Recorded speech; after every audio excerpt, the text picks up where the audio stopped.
I would definitely recommend the Garza Law Firm to all my family and friends because I know how he's treated me. I have been playing basketball ever since I can remember. I just finished my 6-year career playing for the University of Tennessee. I feel like we're both striving to be better every day. He's always responded quickly and has always come through with whatever he said that he's going to do. The Garza Law Firm is definitely somebody you want on your team. The Garza Law Firm. Let us help.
The great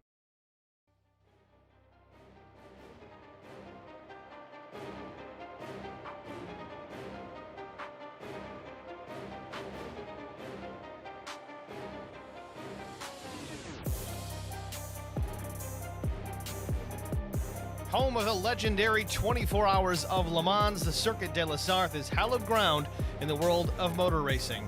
Along with the Indianapolis Motor Speedway, the Circuit de la Sarthe is one of the oldest active racing facilities, having first hosted the 24 Hours of Le Mans in 1923.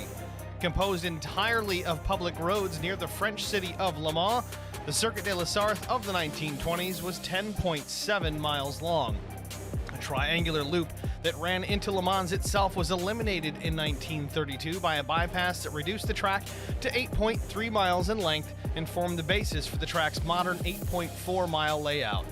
Although the circuit still incorporates public roads, the track's been modified over the years in the interest of safety, never more so than when the pit straight was widened following a horrific accident in 1955 that claimed the lives of 83 people. Subsequently, a purpose-built section of the high-speed curves, the Porsche curves, and increasingly tight chicanes, the Ford chicanes, was created during the early 1970s to slow the cars as they approached the pits. In 1987, another chicane was added on the approach to the first turn, Dunlop Curve, and 3 years later, a pair of medium-speed chicanes were added to what was once the 3.7-mile-long Mulsanne Straight. Evolutionary changes notwithstanding, the essential nature of Circuit de la Sarthe remains unchanged. It's a supreme test of race car and driver, with long straightaways where low drag is paramount, the super-fast Porsche curves which place a premium on downforce, highly technical twisty chicanes, and tight corners at the end of the high-speed sections to test the car's brakes, and the driver's ability to use them. In its glorious history, the Circuit de la Sarthe has witnessed countless epic battles among legendary drivers, with the likes of Fangio, Moss, Hill, McLaren, Gurney, Foyt, Pescarolo, Ickx, Bell, McNish, and Christensen. and the world's leading automakers, from the Bentleys of the 1920s to the streamlined Bugattis and Alfa Romeos of the 30s. Following World War II, Mercedes-Benz, Jaguar, Aston Martin, and Ferrari waged titanic battles at Le Mans before the epic Ford vs. Ferrari showdowns of the mid-1960s and the Porsche vs. Ferrari classics of the 1970s, featuring the fearsomely iconic Porsche 917s and Ferrari 512s. After Porsche emerged as the dominant marquee in the 80s and 90s, Audi ruled the circuit for the first decade of the 21st century, notwithstanding Peugeot's win in 2009. Of late, Le Mans has seen fantastically complex hybrid prototypes from Audi, Porsche, and Toyota battle for the overall win, while other marquees, including Aston Martin, Chevrolet, Ferrari, Porsche, BMW, and Ford, have battled for GT honors around a circuit whose landmarks like the Dunlop Bridge and Techa Rouge, Mulsanne, Indianapolis, and Arnage turns stir the souls of motor racing fans around the world. Home of the legendary 24 Hours of Le Mans, the Circuit de la Sarthe is hallowed ground in the world of motor racing. Tonight it's round number 11, Lone Star Racing Sports Car Series. It's coming up next on HBR TV. Race information for tonight. Qualifying already underway, but the air temperature 65 degrees, 89% humidity, 66-degree track temp. Early morning race schedule for tonight, so that's going to get a little bit brighter and sunnier as the race progresses on. Let's go trackside, see where everybody's starting to stack up in qualifying. Right now it looks like James Vance top of the board.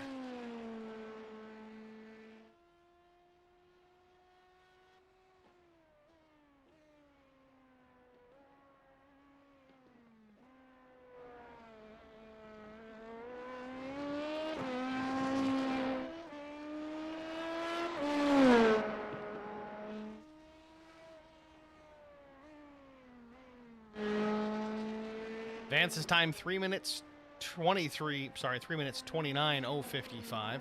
Dave Tamira about 1.33 seconds off of that as we ride along watching him right now.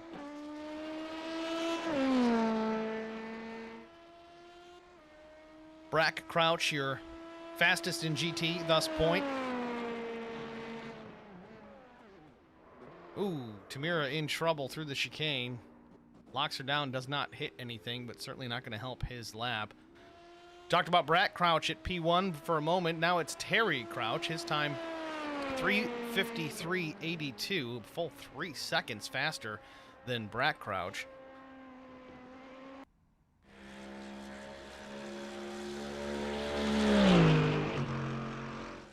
Brack on his second timed lap. We'll see if he can improve. He's got a lot that he's going to have to gain if he's going to knock Terry off the pole. No relation between those two, Brack Crouch and Terry Crouch. I want to say it's not really a common last name. It's not one that I've heard before, but ironically, we get two road racers in here with the same last name and no relation.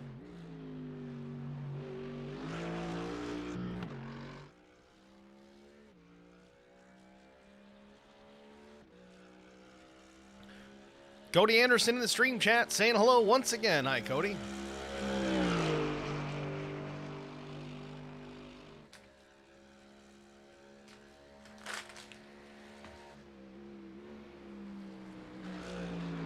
Down to 3 cough drops.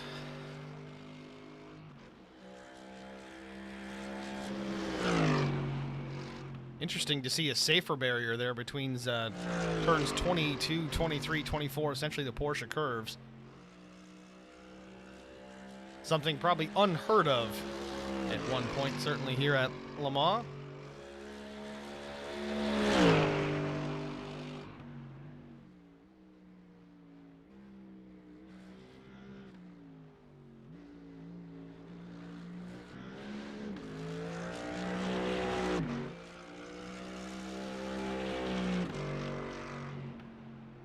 Brack crosses the stripe, 3:55.85. He does pick up, but not enough to take the top spot.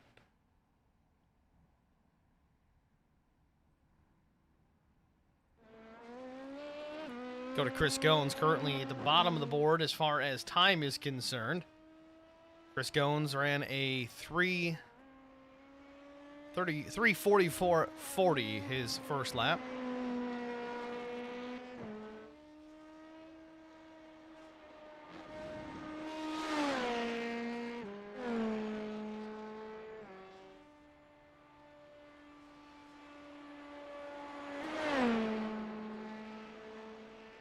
Kevin Blue in the stream chat. Hi, Kevin.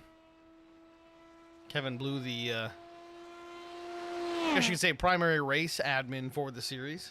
Gets everything all organized. He's got some helpers in the background as well. I think Jesse Redding, maybe even Chris Gones, among others.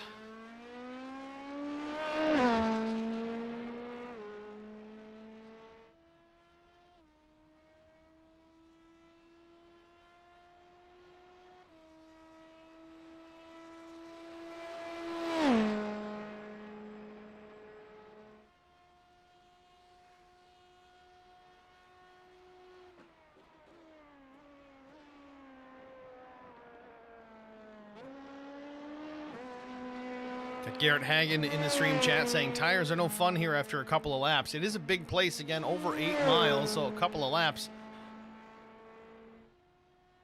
That's like 5 to 6 laps elsewhere, but again, high speed, heavy braking, can chew them up in a hurry. Hagen driving one of the LMP2s. Ooh, deep into the braking zone for Chris Gones, slides it through.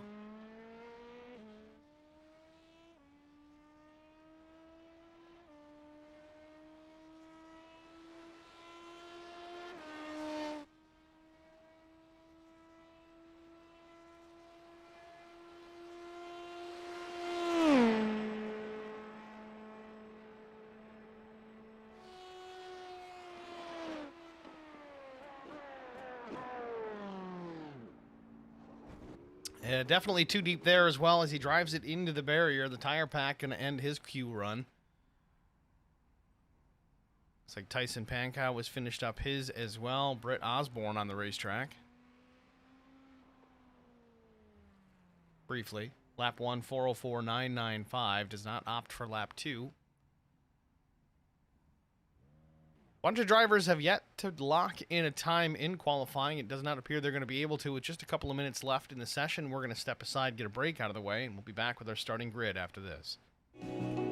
I would definitely recommend the Garza Law Firm to all my family and friends because I know how he's treated me. I have been playing basketball ever since I can remember. I just finished my 6-year career playing for the University of Tennessee. I feel like we're both striving to be better every day. He's always responded quickly and has always come through with whatever he said that he's going to do. The Garza Law Firm is definitely somebody you want on your team.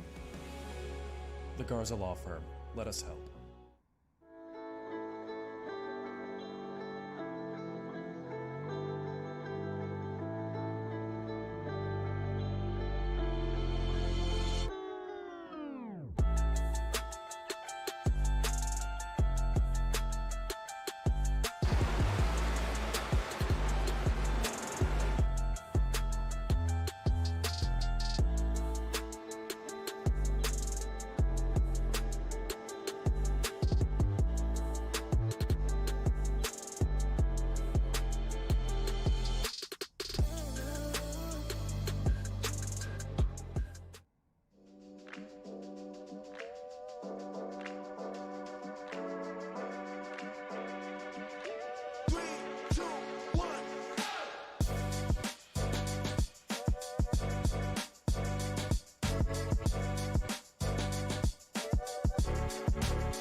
Welcome back, ladies and gentlemen, to the Lone Star Racing Sports Car Series, round number 11 from Le Mans. Your starting grid on the pole position. It is the 66 of Sean Roberts, edging out James Vance. Vance with a time just about 4/10 off. He'll start outside row number 2. Sorry, row number 1. Row number 2 is Dave Tamira in the 18. He'll start in the 3rd spot. Kyle Surratt rolls off 4th. Garrett Hagen, the number 30 Foxworth Autosport, starts in the 5th position. 6th goes to Kyle Moyer in the 22. 7th starting position is going to go to Leo Tucker in the 32, with 8th going to Cody Anderson in the 17. 9th goes to Tyson Pankow, the number 91 Slapdash Motorsports entry. Chris Goins, the number 23, starts 10th. Andrew Locke in the 8 will roll off from the 11th position. Dan Skilton will be 12th. Kevin Blue will round out the LMP2 field.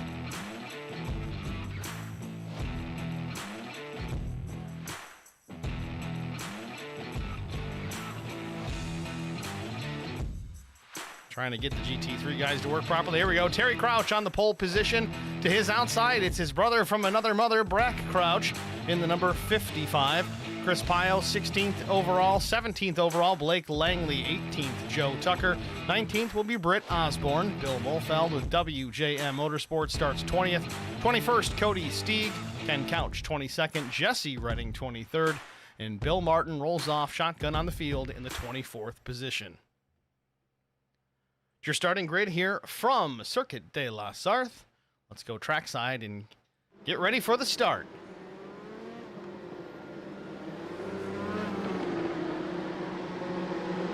Chris Goins in the stream chat talking about his Q run. First laps on track. Didn't go so well. No practice for Chris Goins, it sounds like. Got 1 hour to get it figured out here.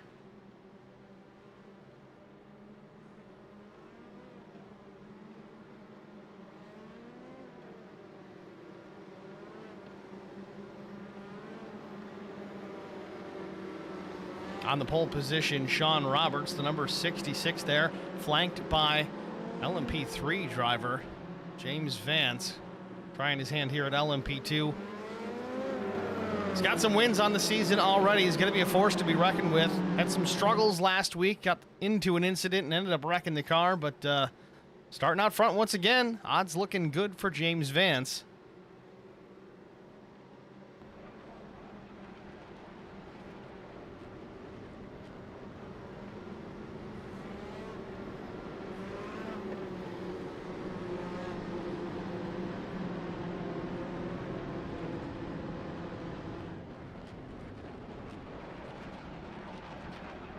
Even with the shortened pace lap, it's a long one around here. You see off in the distance, the upper right corner of your screen, the flyover.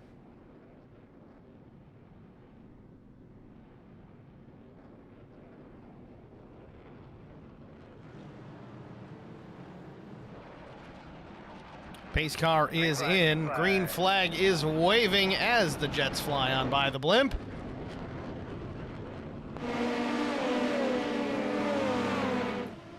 LMP2 are off and running into turn number 1 already, looking relatively clean.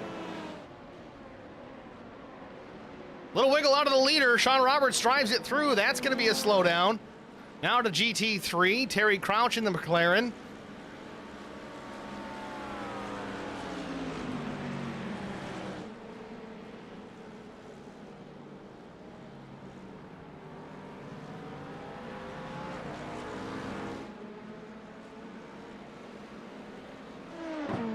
So on that first set of corners, James Vance takes over the top spot. Garrett Hagen takes over second. Sean Roberts goes from pole on the initial start down to P3. Misses a couple corners. You see this wiggle here. James Vance going left, right, left, right. He did that, I believe, I want to say Road America, maybe some other tracks as well. We've seen it in the real life. As far as drivers, especially down into turn number 1 at Watkins Glen. We saw it this past year in the 6 hour. That first few laps, trying to get heat into those Michelin tires. That's kind of what was going on there. James Vance doing that down the Mulsanne straight before he gets into the braking zone of that first bus stop, so to speak. See if he does it again here into the second chicane.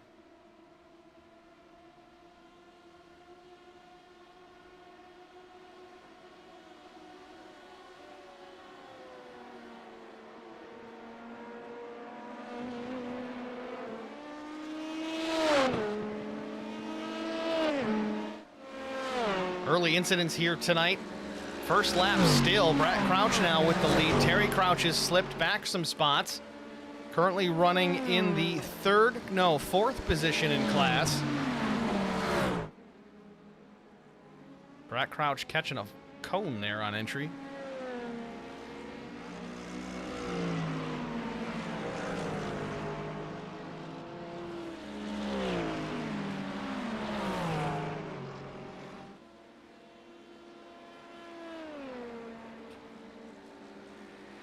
See, Terry Crouch, a newcomer to the series. He's certainly got some pace behind the wheel of that McLaren.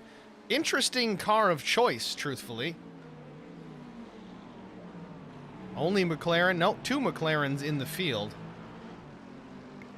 Typically, guys opt for the Mercedes or the Ferrari as it tends to be the quickest. Mostly a driver favorite around most of the tracks that they run at.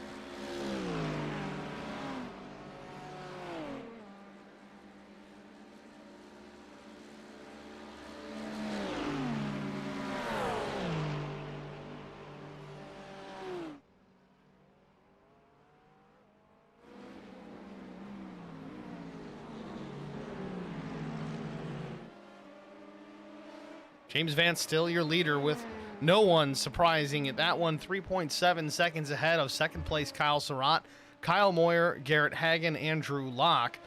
That's your top 5. Sean Roberts has slipped all the way to P12. Let's go back and watch the start here once again. Again, it's a long lap around this place, 3.5 minutes at best. Let's take a look at the green flag once again. Sean Roberts.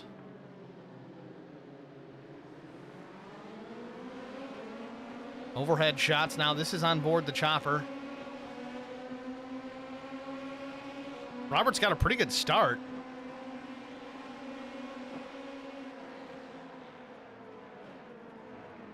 Too shallow of an entry for Roberts, and then he drives it through, gets the slowdown penalty. Doesn't hit anything, continues on, but it looks like he gets into some more trouble later on in the lap. Let's go see if we can look at this. Heavy braking, too much rear brake early on. Again, tires not fully up to temp. Spins it into the gravel. Now he's got to wait for traffic to clear.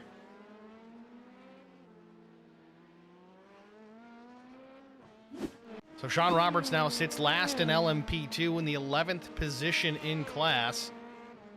But now Cody Anderson, Dave Tamira are in the bottom of that. What happened with those two?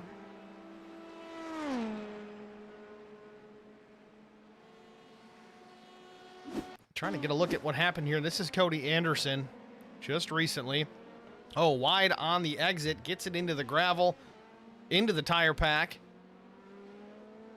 Dave Tamira went as well. Does he get involved in this also?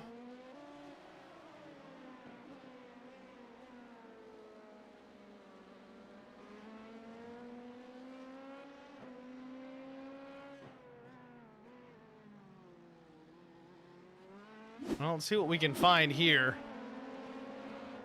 Oh, Tamira just gets the right sides on the inside curb there, and the car just rotates away a lot more than he expected it to.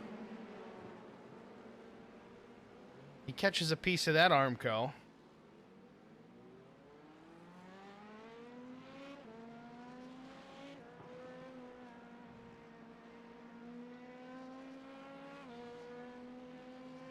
Does he have a second issue before this? Yes, he does. He spins again. Unless that's the same one we just saw. Indeed, it is from a different perspective. Just in the transition.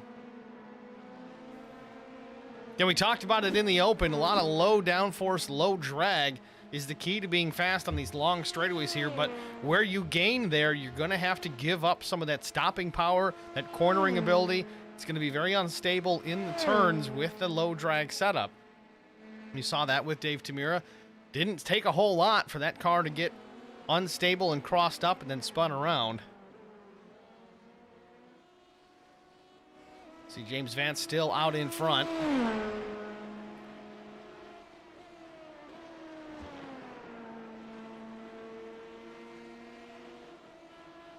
If I had a beer for every time I got to say James Vance out front, I wouldn't be able to broadcast.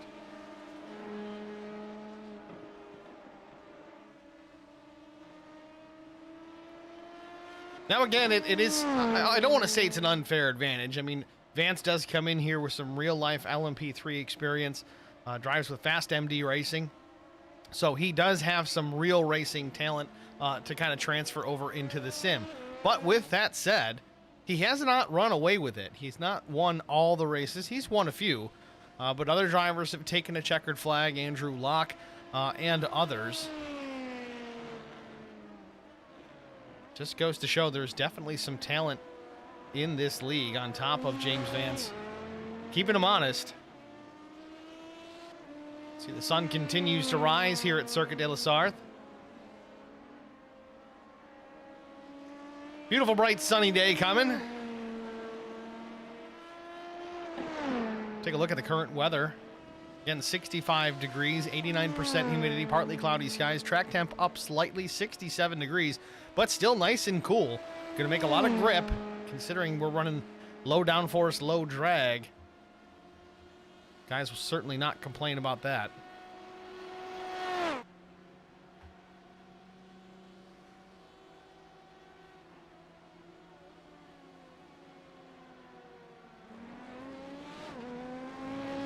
Back in GT, to no one's surprise, Terry Crouch has retaken the top spot. That did not take long at all.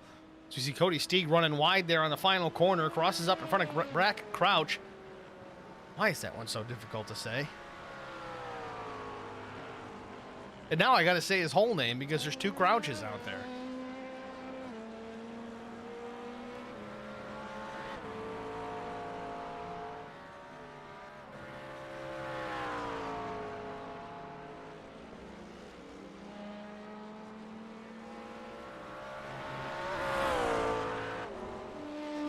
Let's go back and take a look at it. This is Terry Crouch taking the spot away here. It looks like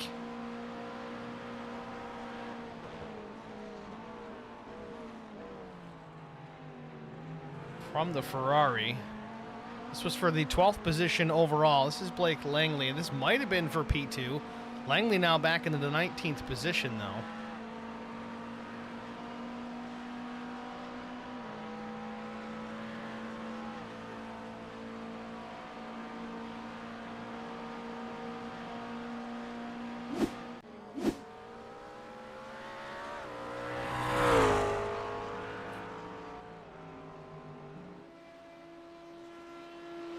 Slightly updated track map in the upper right of everybody's screen.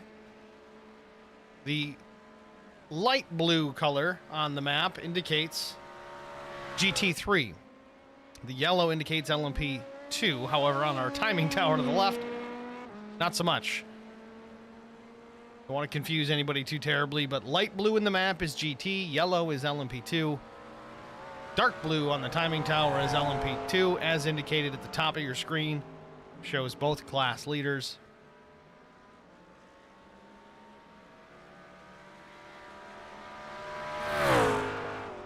Got some trouble on track here. Kyle Moyer with an issue. Nothing significant, just spins her around. We've seen a bit of that. Oh, but he does get into the tire pack a little bit. That might have been him trying just to get out of the racing line, but some damage being done to that number 22. Appears he has an issue later than that as well. This is down into the braking. Again, late.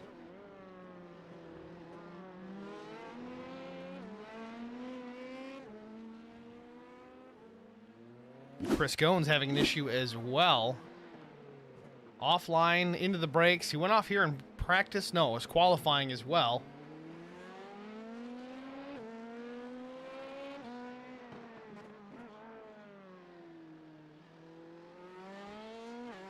Andrew Locke finishing up one of his pass-through penalties. And it looks like Garrett Hagen has crashed. This just happening recently.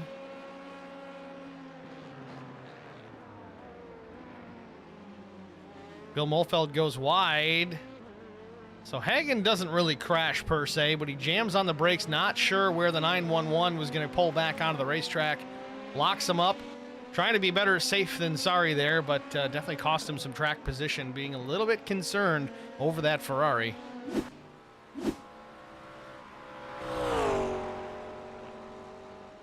So James Vance out in front with LMP2, a 9.4 second advantage over the second place running Kyle Surratt. Third place is Kevin Blue, Garrett Hagen, Dan Skilton. That's your top five.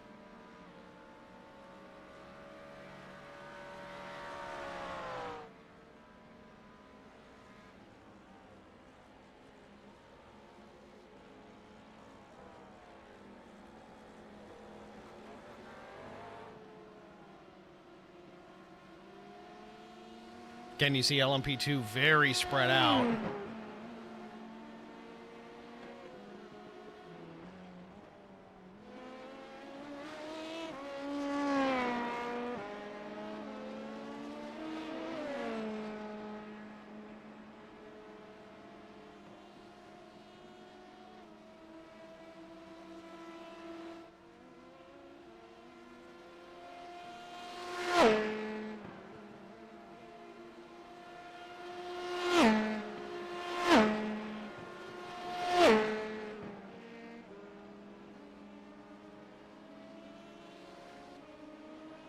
Third, fourth, and fifth in LMP2. You can see them right here pretty close together. Kevin Blue, Garrett Hagen, Dan Skilton.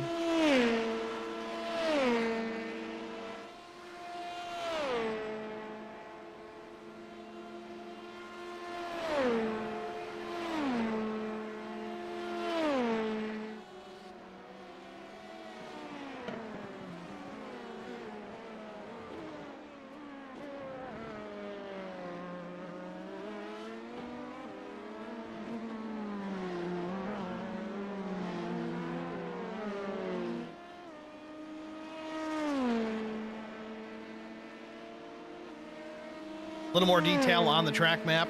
You see the numbers, they're very tiny, I'm sure, on your screen, especially if you're watching on a tablet or a cell phone. But as we are highlighting here, Kevin Blue, it says he is third position on the timing tower. It's supposed to show his racing position on the map. It says 4. It's not quite accurate. Let's see if it's right with James Vance as he starts to get into some lap traffic here already.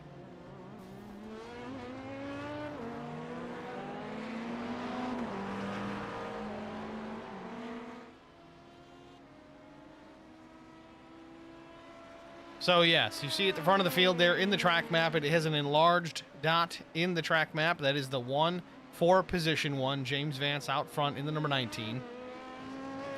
Kyle Surratt runs in the second spot. Shows P2. We go to Kevin Blue. Oh, there it goes. Now it shows third place.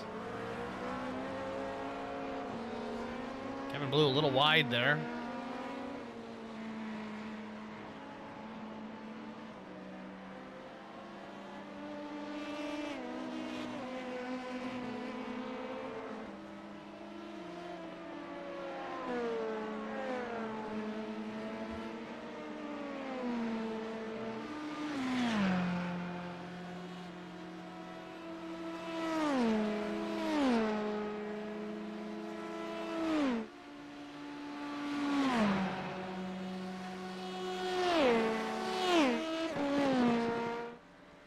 Terry Crouch with a handy lead as well. 11 seconds the advantage back to Brack Crouch in the second spot. Cody Steeg runs third. Joe Tucker, Britt Osborne, Blake Langley, Ken Couch, Jesse Redding. One lap down to this point, Chris Pyle, Bill Martin, Bill Mulfeld. Dave Tamira listed as out of the race. Don't know if he just threw in the towel after some issues early. They do have fast repairs they could have utilized, so I'm not sure exactly the reasoning behind David's exit, but nonetheless, tough to see David out of here early this soon, less than 15 minutes really into this race.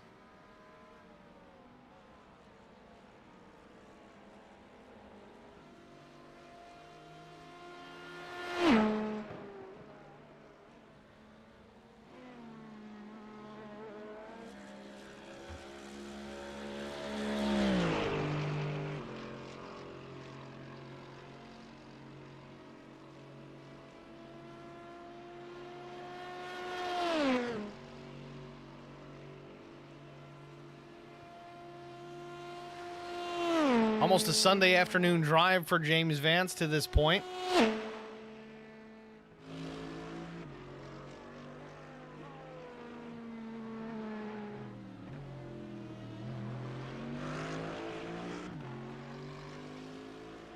James losing connection for a moment there. Does come back in, thankfully.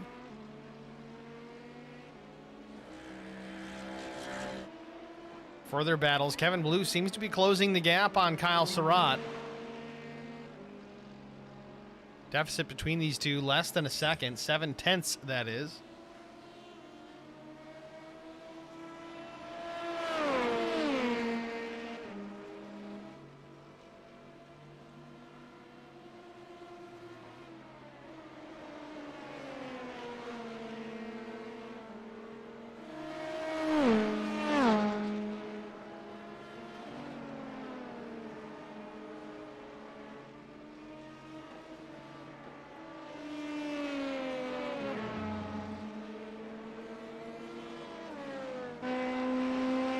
Kyle does seem to be a little bit faster through that section of the racetrack. More of a rhythm section, but he does check up a little bit early there. Kevin Blue closes down considerably on the brakes. Again, you got to wonder the type of setup that they're both running. It's an open set. They can run high downforce, slow downforce, whatever they want, something in between. But it certainly seems that in the corners, as far as braking is concerned, Kevin Blue was able to really dive in there and catch up considerably. Really going to find out here as they get to the Mulsanne Straight. So yeah, Kevin Blue right there, about a car length and a half off the rear diffuser of Kyle Surratt.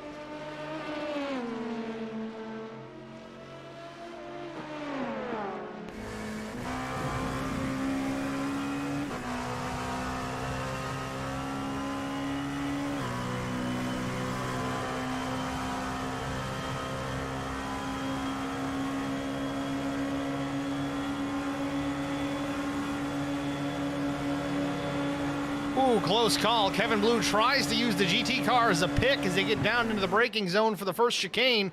Surratt into the cones. A little wiggle and oversteer for Surratt on corner exit. Blue going to work the slipstream here down this section of the straightaway, and there'll be another chicane at the end of it. This time it'll be a left, right, left. Blue goes to the inside. He's going to get under the brakes late. Heavy braking. Does he going to make the corner? Surratt catches the cones again, using all of that racetrack. Both drivers, this case, they're running as wide as they can to keep up that momentum, but Blue takes the spot. Surratt drops down to the inside. I'm surprised he's not taking some of that slipstream.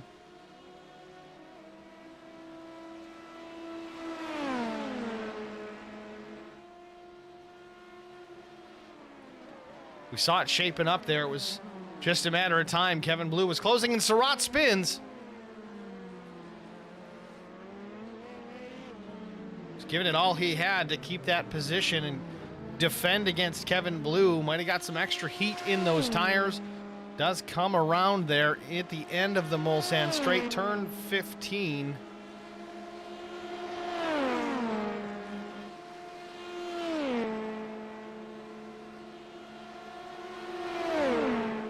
We're 20 minutes into this 1 hour event. We're going to step aside, get a break out of the way. We'll go side by side so you don't miss a minute of the action. Stay with us. I would definitely recommend the Garza Law Firm to all my family and friends because I know how he's treated me. I have been playing basketball ever since I can remember. I just finished my 6-year career playing for the University of Tennessee. I feel like we're both striving to be better every day. He's always responded quickly and has always come through with whatever he said that he's going to do. The Garza Law Firm is definitely somebody you want on your team. The Garza Law Firm. Let us help.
Welcome back, ladies and gentlemen, to Circuit de la Sarthe.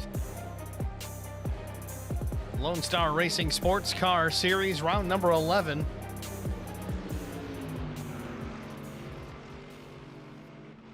James Vance handily out in front of this field in LMP2 and the overall.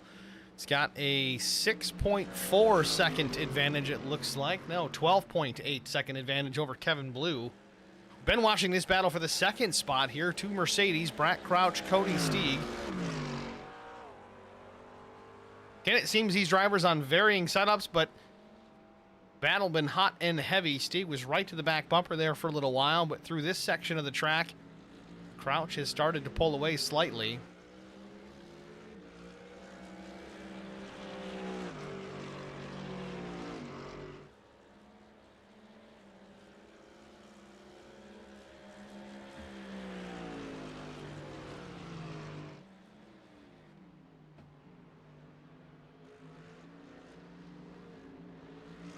Crouch a little wide though, keeps the right sides on the curbing anyways. So again, this might be a matter of Crouch with a little more downforce in the race car, where Steeg has it a little bit more trimmed out.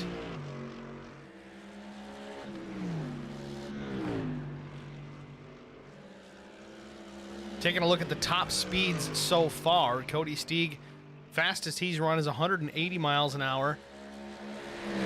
Sorry, Brett Crouch. So you see Steeg actually takes the position there very quickly. But Steeg's fastest mile per hour, 182. So talking 2 mile an hour faster, but it does make a difference when you've got essentially a 3 mile section of straightaway. Yes, interrupted by a couple of chicanes, but seems when it's time to put the power down, Cody Steeg able to drive away and showed it just there as he completed the pass on Brett Crouch for the second position. Now, Terry Crouch, your race leader in GT, 3 minute and 54 second was his fastest lap of the day so far. Fastest for Steeg, 3:56.49. So Terry's 2 seconds a lap quicker right now than the next fastest guy in category.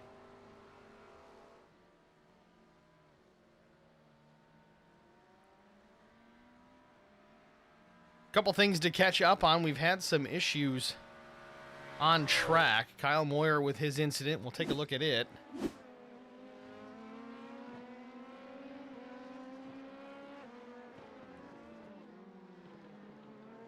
Seen a lot of guys do this tonight. Little oversteer, a little heavy on the brake. Nothing but hurt feelings and loss of track position for Kyle Moyer. Chris Goins with an issue. This is a new issue. Car was unsettled. Didn't get the left front set. Scrapes the left side of the tire pack. Now goes up into the racing surface again. Stays to the right here. I don't think he collects anybody else.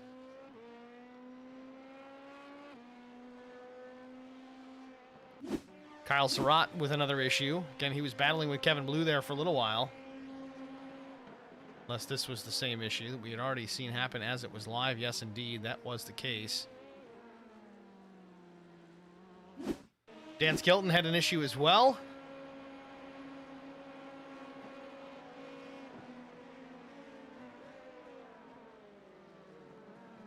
It's not heavy enough on the brakes or too late to the brakes. Gets into the runoff. Paved runoff there in that section of the track. Gets himself squared back away. Then Dan Skilton had another issue on track. This was at lap 7.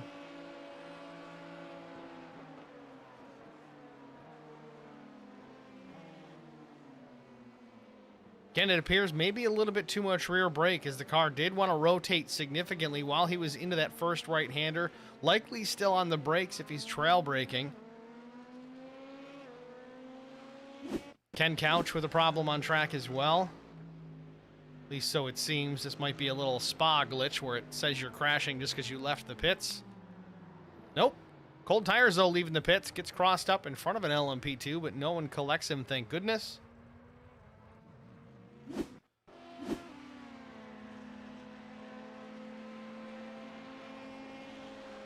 Britt Osborne having an issue in the same part of the racetrack. Oh! Just gets rear-ended by the LMP2. I think that was Tyson Pankow. Indeed it was. Jesse Redding.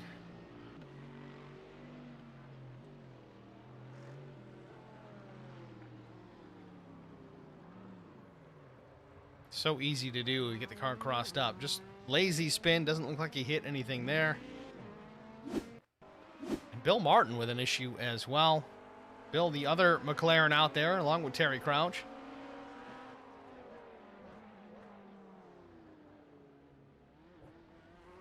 Bill Martin just comes to a stop in the middle of the corner. Well, that should get everybody caught up on whatever issues have been going on out on the racetrack, whether it's LMP2 or GT. James Vance still way out in front with this one, 16.5 second advantage over Kevin Blue.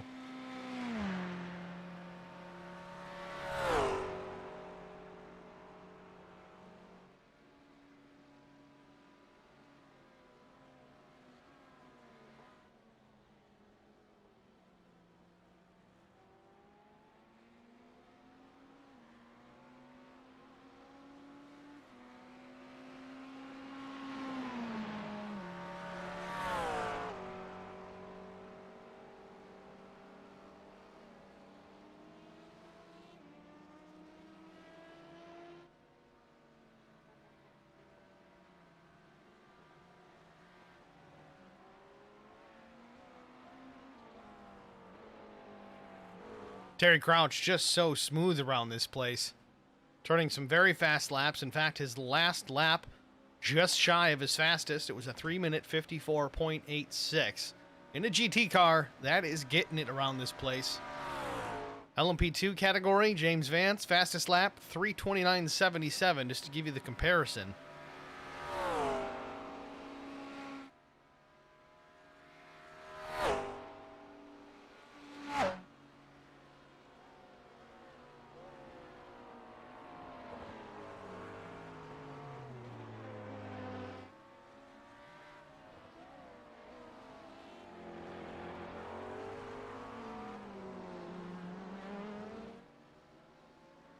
Just past halfway.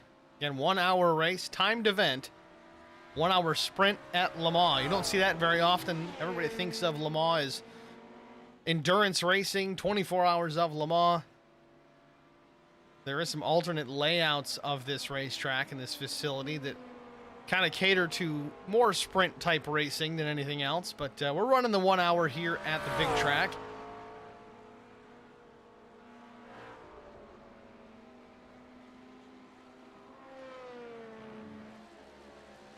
Checking on this battle here once again, it's Cody Steeg and Brett Crouch continuing to go at it.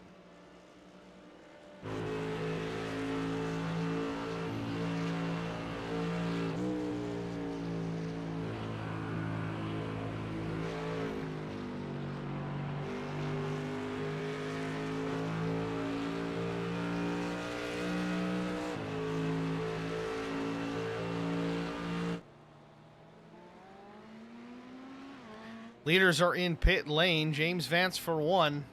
Kevin Blue for 2.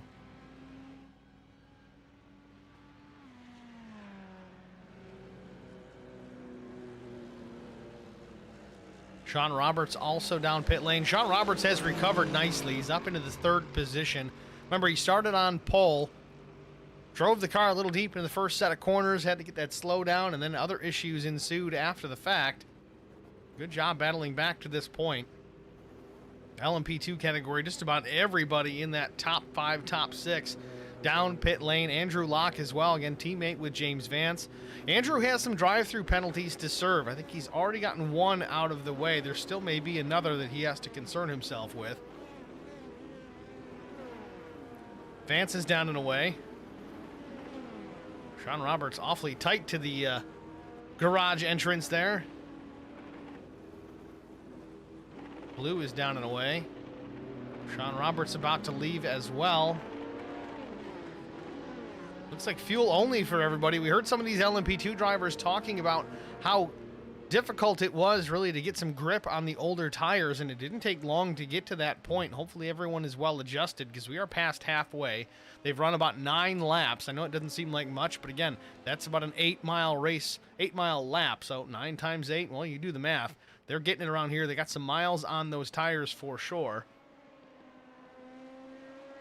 So Vance does exit as the leader and gains more ground on Kevin Blue. It's an 18.4 second advantage for the 19. Rest of the LMP2 category in pit lane as well. Kyle Moyer, Chris Goins, Dan Skilton. Going back to this battle with Cody Steeg and Brad Crouch, though, this is still a fun one to watch. This seems to be the common thread. Every week you see these two Mercedes and sometimes even the other Mercedes of Zach Millett doing battle. Zach unable to make it tonight. Tough break. I think it would have been these three at least battling it out. Maybe even himself with Terry Crouch. Crouch and him had a pretty epic battle in the SCAR Radical season finale. It came down to the last lap. Crouch ended up passing Millett for that win, but man, it was a fun one to watch.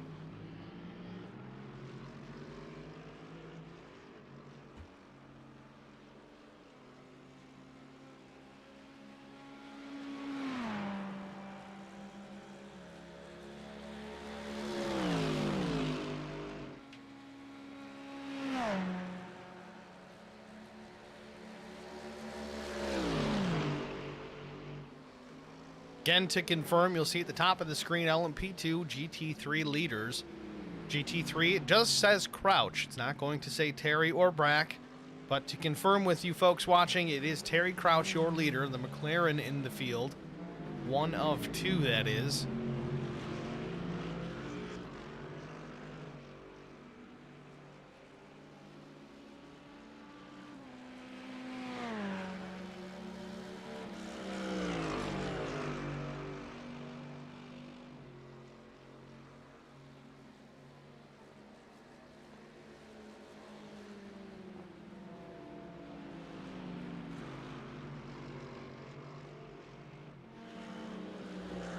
Watching this battle still here for the second spot between Cody Steeg and Brad Crouch, it doesn't really seem that Steeg is able to really run away from Crouch right now. They are past halfway, so maybe pit stop's coming. And speaking of that, Terry Crouch now, he does peel off the racetrack to take his one and only stop of the day. We'll see if Steeg and Crouch stay out for an additional lap or not, but I'd be willing to bet Crouch kind of took this one all the way to the end.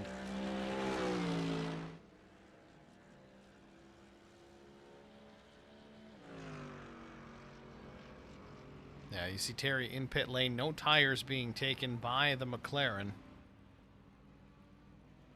Steeg and Crouch both down pit lane as well, pitting with the same lap as leader Terry Crouch.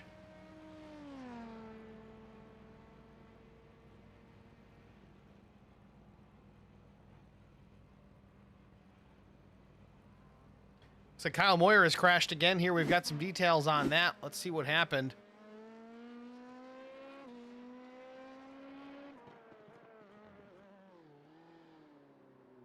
Again, we've seen this a bunch today. 3 or 4 or 5 drivers at least having the same problem. A little bit too much rear brake, and around she goes.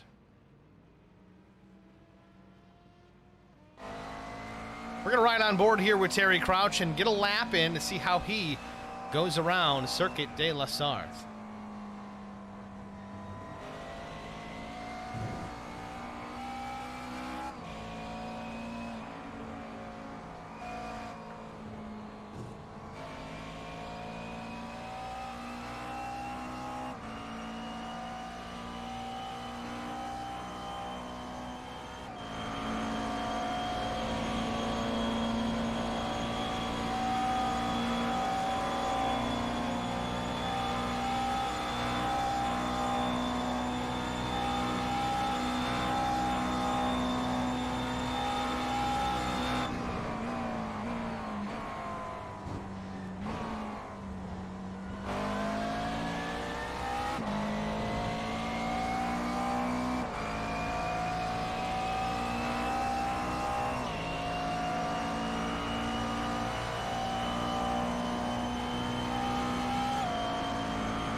Absolutely incredible the speed Terry Crouch carries through those final chicane. Got to be where he's gaining all of that time. Very impressive. That is a lap around Circuit de la Sarthe on board the McLaren of Terry Crouch as he continues to lead this GT field. He's got about a 10-second advantage back to Cody Steeg. James Vance still out in front, 26.6 seconds now over Kevin Blue.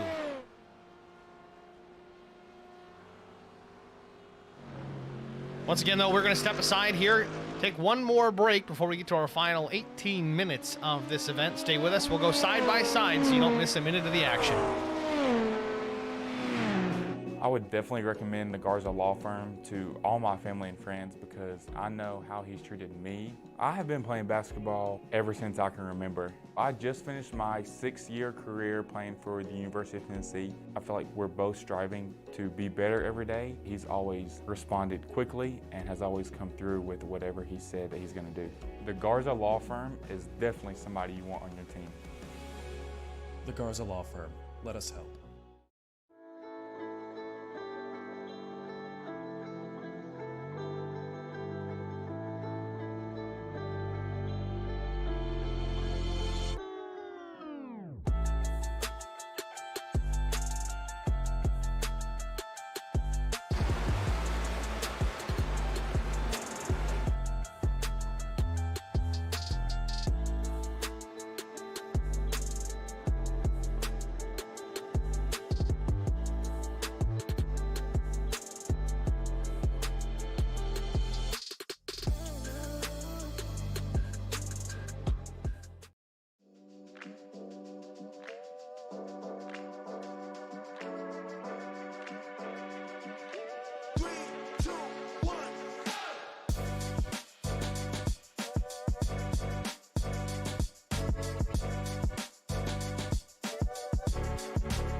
Welcome back, ladies and gentlemen, to Circuit de la Sarthe, round 11, the Lone Star Racing Sports Car Series. Watching this battle continue here for the 6th position. Garrett Hagen had it. It seems that Leo Tucker has taken it back from him. Just happening while we were away at the break. If you weren't off at the refrigerator, you would have seen it here live as we went side by side. Battles for the lead are few and far between, and really nobody's even close to catching the top 2 spots, whether it's for James Vance in LMP2 or Terry Crouch in GT. Plenty of battles going on throughout the field. We were watching Cody Steeg and Brett Crouch battling it out for a while. Cody now finally starting to put a gap on the other Mercedes of Brett Crouch.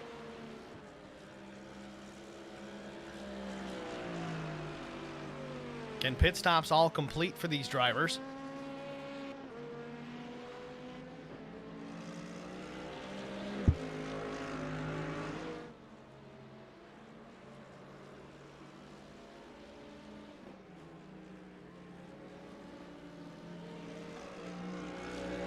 See Cody Anderson there. Looks like another driver a little trouble for him. I think that might have been the 6. Nope, not the 6.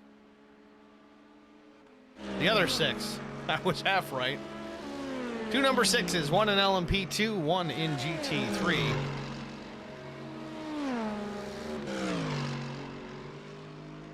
Leo Tucker, man, he is putting on some power right now. Pulling away considerably over Garrett Hagen since making that pass. He's got about a 5-second advantage over the 30.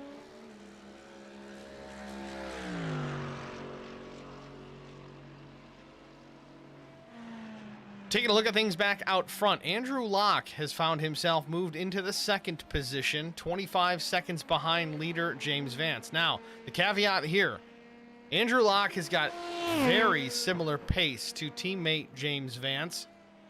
That's not why he's so far back. He's had a drive-through penalty to basically pay for, so to speak. It's kind of his win penalty that the LSR Sportscar Series does dish out. Very cool to see, because again, it kind of puts on the challenge to the faster drivers. Okay, yeah, you want to race? All right, now you're going to go to the back of the field next week. Now you can try and win from the back. Okay, you win 2 races? Well, you're going to get the OL again and start at the back, but you're also going to have to drive through the pits once. You get a drive-through penalty, and it gets worse and worse from there. If the guy keeps winning, he's going to keep getting worse and worse penalties, so effectively he does not keep winning. Kind of helps keep the numbers up within the particular league. Kind of keeps the door open for a lesser driver, maybe not quite as fast, to still lock in a victory. Something we've used in the superior class auto racing leagues, whether it's the Truck Premier Series or even the Road Series. Does seem to work quite well. Again, Andrew Locke, plenty of time to try and make up as he goes to the inside of the BMW. It's Joe Tucker.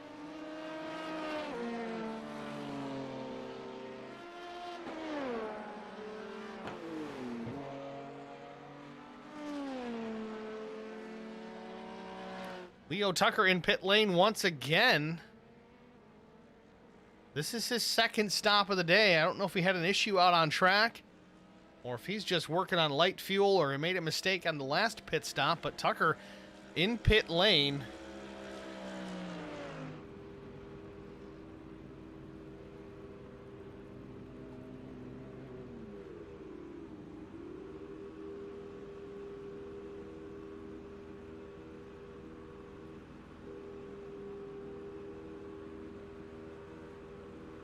So we saw Tucker racing pretty hot and heavy there with Garrett Hagen for a little while.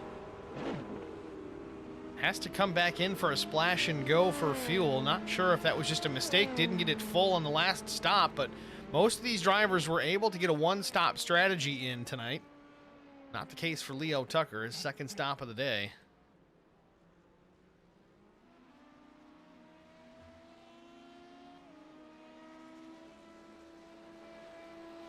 So Garrett Hagen back into the 6th position.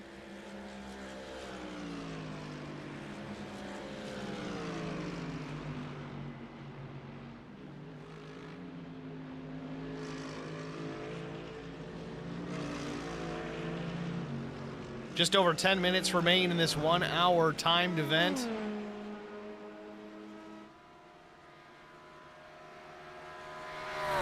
James Vance has led pretty much from lap 1 and on.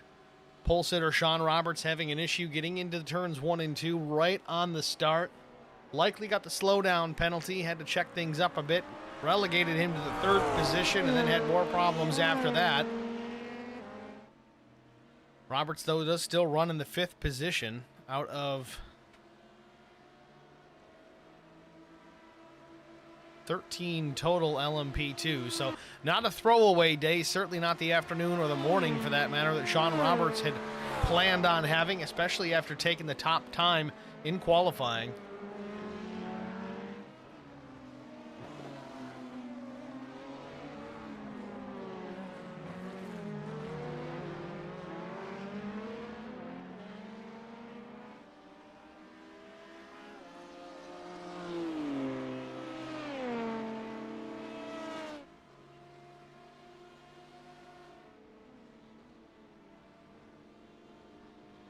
Andrew Locke again passing some slower GT traffic. That's Blake Langley in the Ferrari.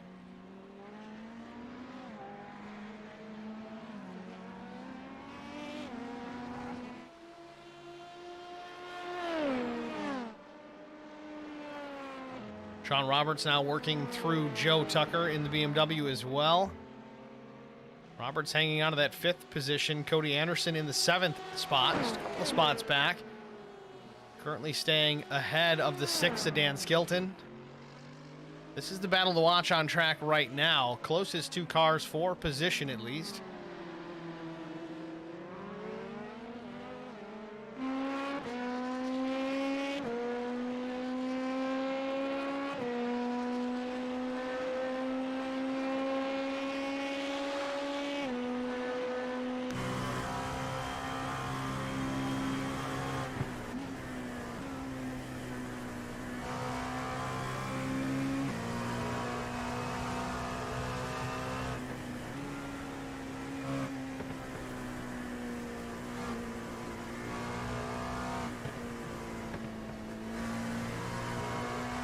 Riding on board with the 6th of Dan Skilton.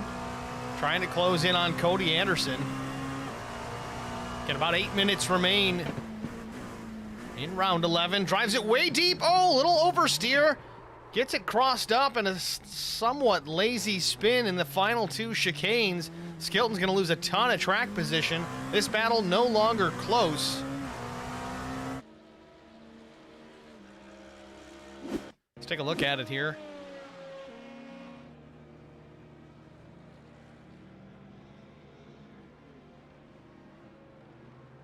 Skilton just tried to drive it way deep. Wasn't able to make it stick.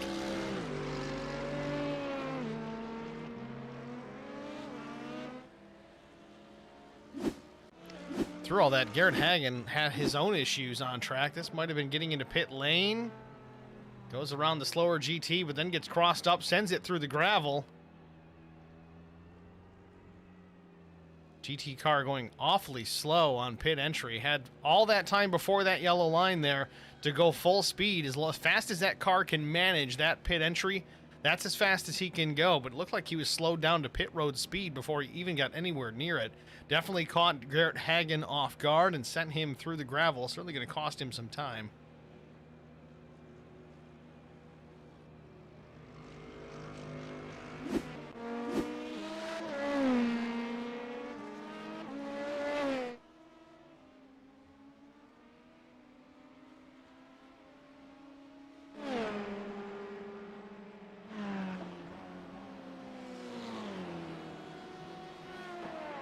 Sean Roberts, though, trying to close in on Garrett Hagen. Sorry, Kyle Surratt, for that matter. That would be for the 4th position.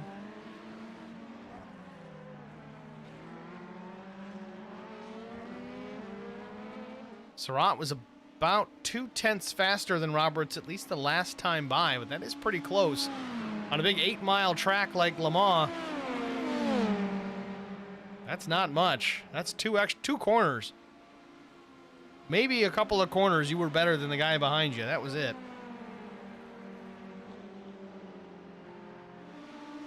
And when you've got 33 official corners here at Circuit de la Sarthe, you've got a lot of opportunity to make a mistake or be quicker than the other guy. Andrew Locke in the pit lane here. This might be his pass-through, final pass-through of the race.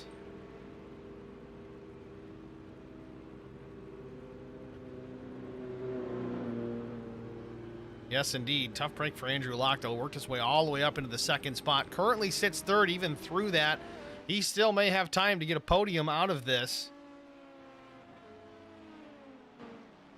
In fact, Andrew Locke still does sit 3rd. He does have Sean Roberts right there, but I would imagine Locke's going to be able to drive away from Roberts here.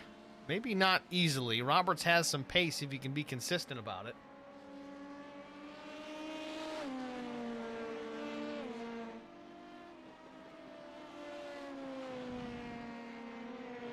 Checking in on GT3, Terry Crouch in a league of his own. Best lap, 3 minutes, 54 seconds, .368. Last time by, Just a hair under a second slower. On old tires, light fuel, less than 5 minutes remain in the session, in the race that is. Cody Steeg running in the second position. Brad Crouch still hanging tough.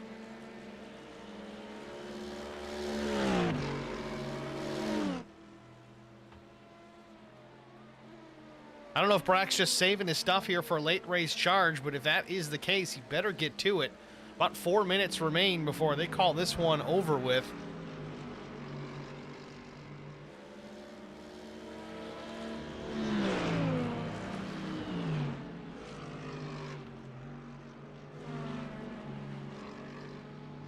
We do have a few LMP2 drivers that looks to be out of this event. We talked about David Tamura. He was out relatively early on, only completed about 2 laps before parking it. Tyson Pankow, about 7 laps. He's been in the pits ever since, possibly out of this one. Indeed, he is. And then Kyle Moyer, who still sits in pit lane. Not sure if he's just got a lot of repairs that need to be done, but he's been in there a little while. Moyer could be done for sure. We'll see. Then about 14, 15 minutes he's been sitting there in the pit box.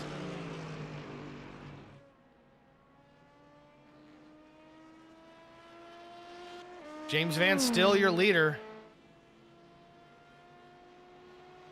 in the overall and LMP2.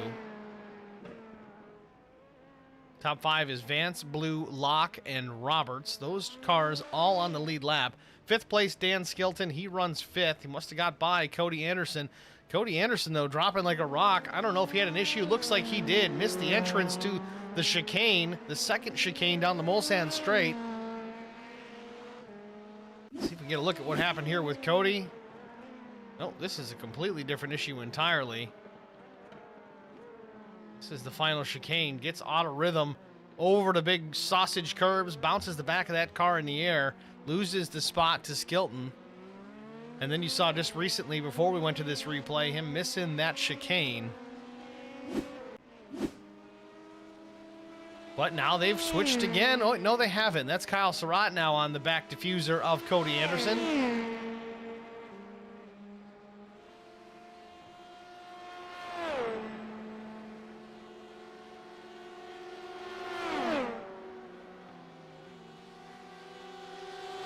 Surratt makes the move to the inside. He makes the pass.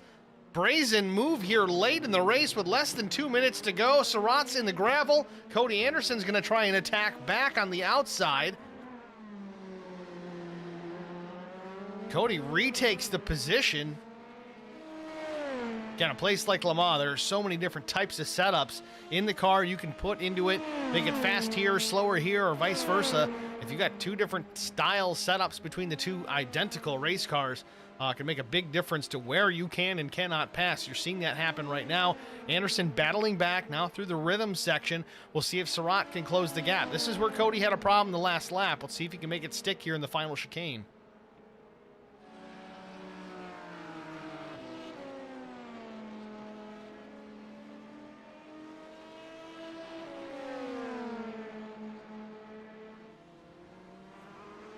Surratt took a look to the outside.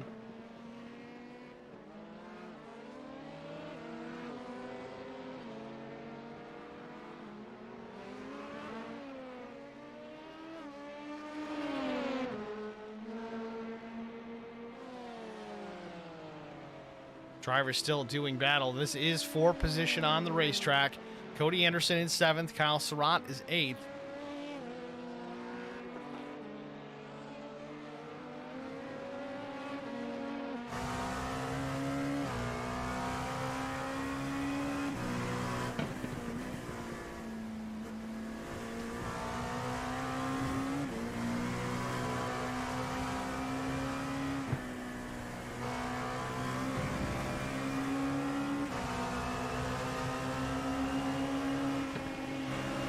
Cody Anderson using Joe Tucker as a pick.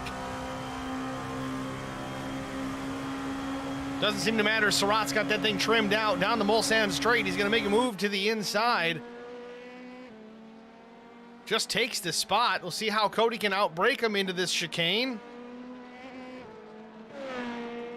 Side-by-side for position through this first chicane on the Mulsanne Straight.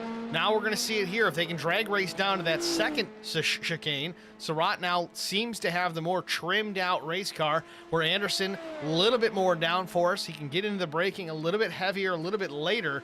See if that pays coming into this next corner.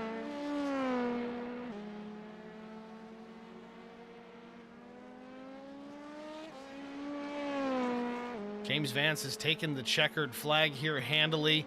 We watch this battle as Surratt takes over the position.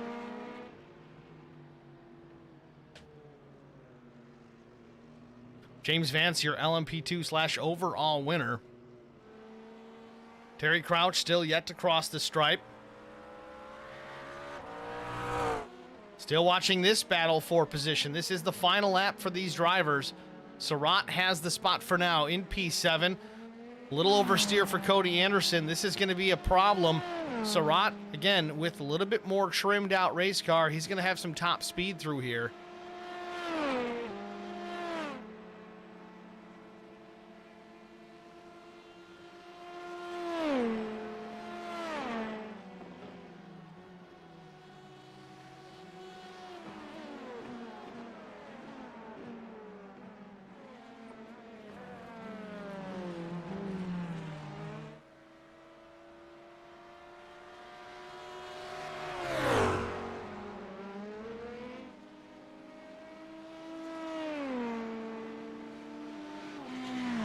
Kyle Surratt now with a bit of an advantage over Cody Anderson. It's about a second and a half.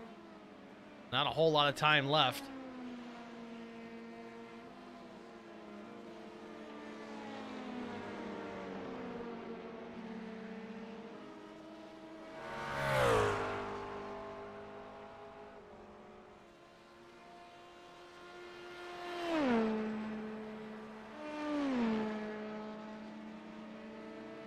Cody giving it all he can, goes way wide on corner exit, but I don't think he's close enough to do anything with him here. Again, he does have the little bit better aero package to outbrake Surratt, but just not enough racetrack left to do it. Surratt, a little bit of trouble there, almost loses the balance of the car, but he exits the corner and he's going to finish this one in the 7th spot.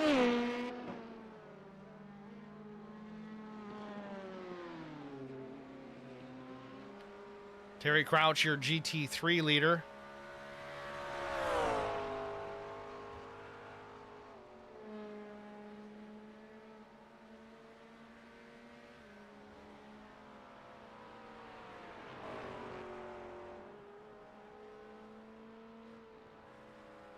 Crouch again with a 35, 37, 38 second advantage over second place. Gonna take this win without a problem as long as he can make it back to start finish.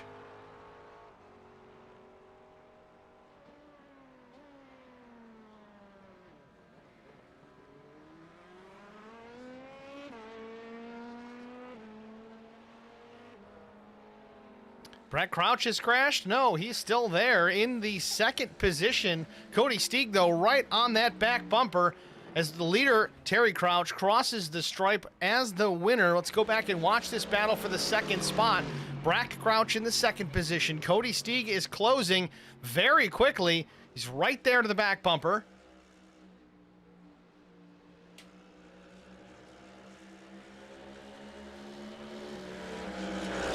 Both Mercedes through the Porsche curve. Cody Steeg goes to the inside. This is coming to the stripe. It's going to be a hard break into the final chicane.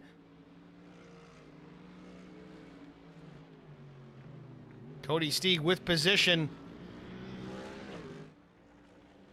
Flag waves and a last lap pass for the 2nd position. Steeg is going to take it. It looks like, yes, indeed. And that is your race, ladies and gentlemen. We're going to step aside, get a break out of the way. We'll be back with our race winners after this. I would definitely recommend the Garza Law Firm to all my family and friends because I know how he's treated me. I have been playing basketball ever since I can remember. I just finished my 6-year career playing for the University of Tennessee. I feel like we're both striving to be better every day. He's always responded quickly and has always come through with whatever he said that he's going to do. The Garza Law Firm is definitely somebody you want on your team. The Garza Law Firm. Let us help.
Welcome back, ladies and gentlemen, to Circuit de la Sarthe. Round 11, the Lone Star Racing Sports Car Series is in the books.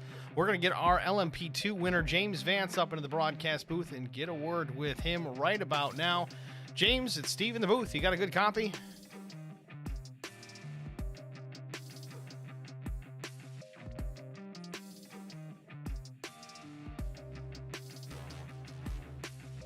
James Vance, it's Steve in the broadcast booth. You got a copy? Yeah, I'm here. Sorry about that, Steve. How's it going, man? That's all right. Bathroom breaks are allowed. No big deal. Congratulations on the win here at Le Mans. You didn't get the pole. I know you were probably aiming for that, but Sean Roberts took it.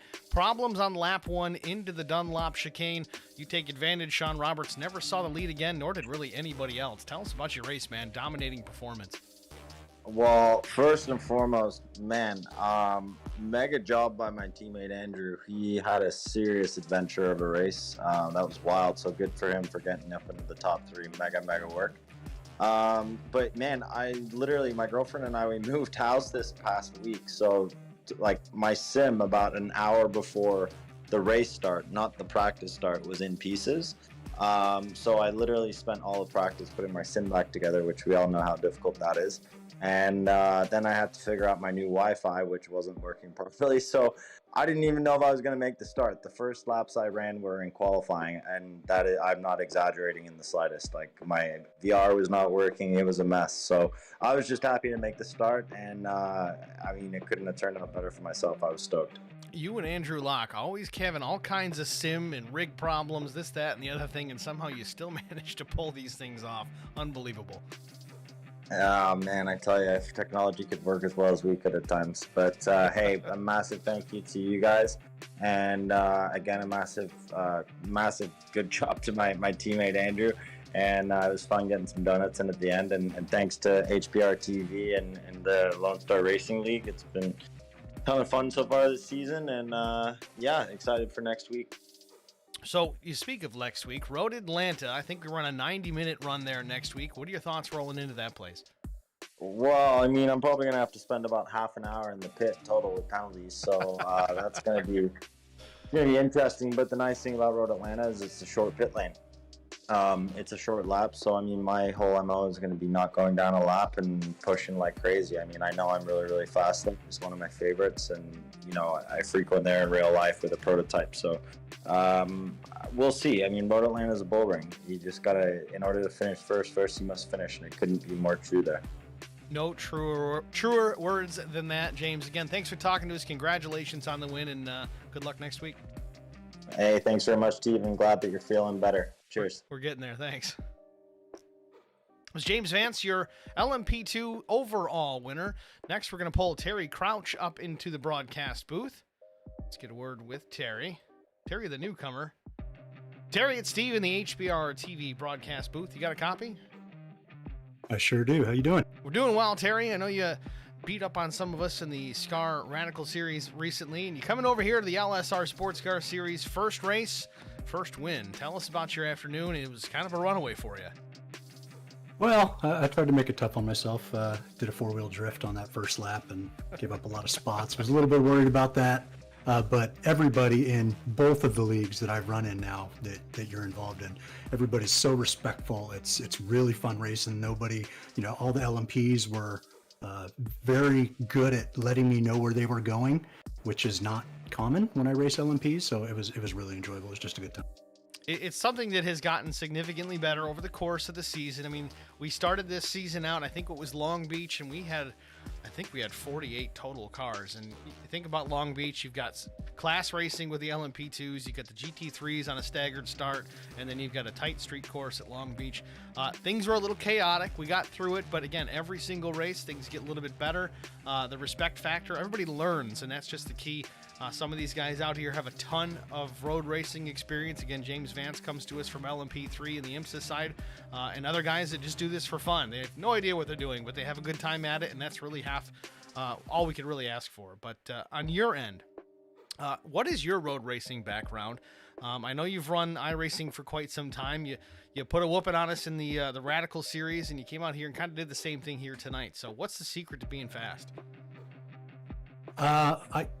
That's a tough one to answer. I started road racing about the end of 2019.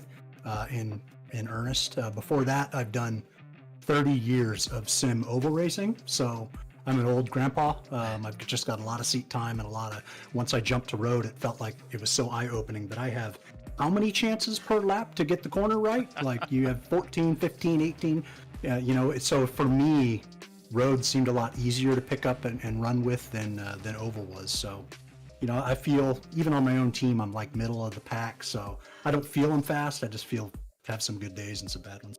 Well, we were watching certainly throughout the race, very smooth inputs on the wheel, the throttle, the brake, the whole 9 yards. That really is the most important part, is to don't be too aggressive with your inputs, and you're certainly good at that. Yeah, I think that's the number one thing, and especially with these cars, because like I had a league race yesterday in GTEs and then jumping to radicals, and so you change cars a lot, and this one, the technique is so backwards where, I just need to keep it out of the ABS, make sure I'm keeping the front planted, and hopefully I can keep it all under me for an hour. And that was the first time I ran a full fuel stint, so it's good that it worked out. Well, Terry, you look good out there. Congratulations on the win here. I assume we'll see you next week at Road Atlanta? Oh yeah, I'll be there. Road Atlanta is my worst type of track. Like I really like precise tracks, where you're very smooth and getting into and out of the corners, and any track where you got to curb hop and bicycle the car and ride two wheels, those always give me fits. So we'll see.